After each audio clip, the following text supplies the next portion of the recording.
The first question I want to ask is to Dr. Glynn, and many people who have underlying conditions and parents of children that have the underlying conditions have contacted me.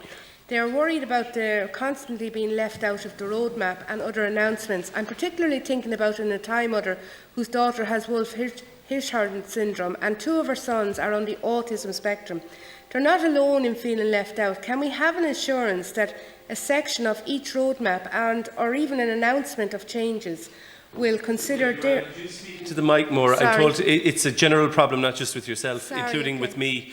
We all need to speak into the mic so that we can be heard in the committee room. Can we have an assurance that the section of each roadmap and our announcement of changes will consider the needs and include a section directed specifically at them?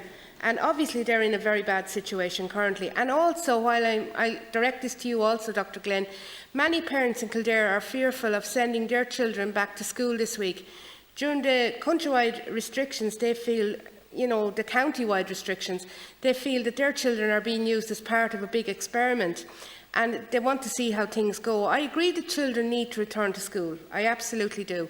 Can you comment on the likely effect on cases numbers of the return to school and what they can, you say, to assure the parents that these children are going to be safe? They need reassurance.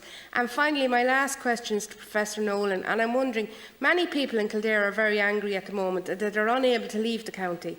And I suppose they accept that it's for essential reasons, and that's fine, but they're angry that the food processing plants have reopened and they feel that they are being punished for what they see as the sins of the meat factories.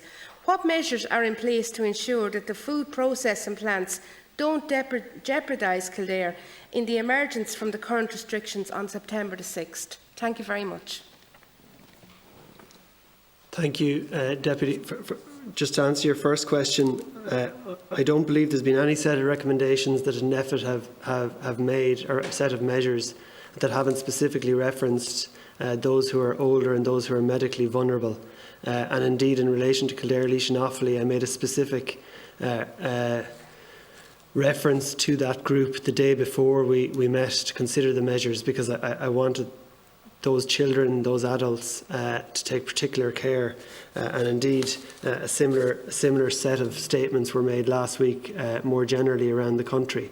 In relation to children, I fully understand that there's anxiety and concern amongst patients, or parents, both nationally and, of course, in particular in Kildare, given the set of circumstances.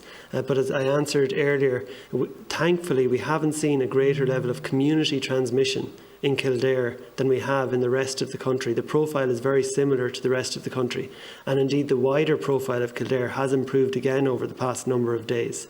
The international evidence would suggest that the children spreading COVID to other children in schools is relatively uncommon, that schools are not a key driver of community transmission of this disease. We know from our own data in Ireland that less than 3% of children in this country to date, under 14 years of age, have been diagnosed with COVID, and of those, just 42 children have been hospitalised to date. Of course, there will be cases, and those cases are arising over the past number of weeks across the country. But the key to minimising the harm that comes out of those cases is for us all to act together, to act quickly, and to come back to my earlier points, if anyone has concerns, to keep your child at home and contact your GP in the first instance. I might hand over to Professor Nolan given the time. Thank you, but just 1 second, sorry, just one second. Sorry, I'm afraid you're out of time, Deputy Ryan. I'll try, maybe one of the Sinn Féin speakers might come in again at the end.